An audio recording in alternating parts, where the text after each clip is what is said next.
beloved Boss Mike Cervera.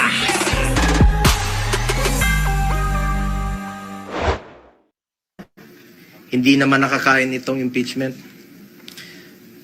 Sana pwede ninyong ikonsidera at the very least, bago tayo maglitis dito, siguraduhin muna natin na nasa tama na prosesong tinahak natin dito. Ang tanong nila kung makakain ba daw itong impeachment process, pero marami namang bagay sa buhay na importante rin na hindi nahahawakan, tulad ng hustisya. Ang hustisya, hindi nga natin makita, hindi natin mahawakan niya, pero napakahalagang bagay po sa buhay ng tao. Ngayon, pag Correct! Kita nyo mga kababayan, kung katwiran lang ang pag-uusapan, itong kamukha ni Jack na, mga kababayan, walang-wala, salat na salat. Salat, mga kababayan, sa pangunawa tungkol doon sa impeachment trial na hindi daw makakain yan. Mga kababayan ko, mahalaga sa mga Pilipino yan. Dahil para sa amin, yung pagkain namin, si Buday lang ang kumain. Tama, mga kababayan? Aba, baka akala mo, baka kasama ka, Jack na. Hindi kaya? Hindi kaya ganun na nangyari? Yung hindi makakain ka mo, yung impeachment trial na yan? Eh paano? Yung pagkain naming mga Pilipino, kayo lang ang kumain dito. Dahil mga buhaya kayo. Di po ba pinagpipilitan ninyo na pagtakpan ang kapwa nyo magnanakaw? Maliwanag yan. Tama si Coco.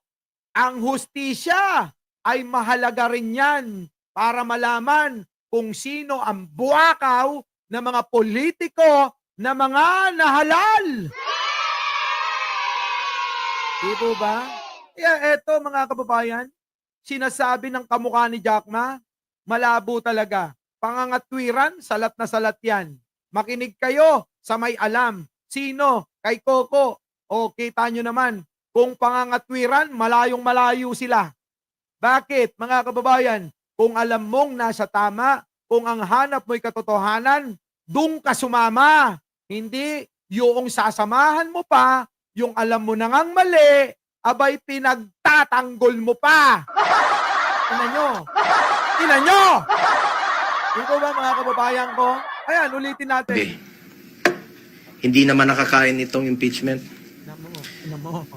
Sana pwede ninyong ikonsidera at the very least, bago tayo maglitis dito, siguraduhin muna natin na nasa tama na prosesong tinahak natin dito. Kita nyo. Ano bang mali dyan? May mali ba sa paghahanap ng katotohanan? Ngayon lang ho ako nakakita at ngayon lang ho ako nakarinig na walang tama sa paghahanap ng katotohanan. Ano? Yun po ba yun mga kababayan?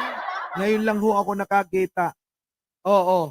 Nang wala palang tama sa paghahanap ng katotohanan. Diba mga kababayan ko? Oh, yan yun mga kababayan eh. Tuloy. ang tanong nila kung makakain ba daw itong impeachment process, pero marami namang bagay sa buhay na importante rin na hindi nahahawakan, tulad ng hustisya. Ang hustisya, hindi nga natin makita, hindi natin mahawakan niya, pero napakahalagang bagay po sa buhay ng tao. Correct. Ngayon, pag Di ba? Eh, mahalaga talaga. Yan lang naman yung habol nating lahat, di ba? Hustisya, katotohanan, kung ano ba talaga totoo dyan. Kapag ka napatunayan may kasalanan, hustisya ang kasunod niyan. Pero kung mapatunayan na mali, na wala, na malinis, si Buday, eh bakit nyo naman ni Coco i-convict yan? Di po ba? Pero ako naniniwala sa ginagawa ng mga senador ngayon, halatang halata na pagtatakpan na nila ang katotohanan. Kaya wag na kayong umasa na magkakaroon ng hustisya. Yung hustisya na pangarap natin, yung katotohanan na gustong malaman natin, mga kababayan, iwan nyo na.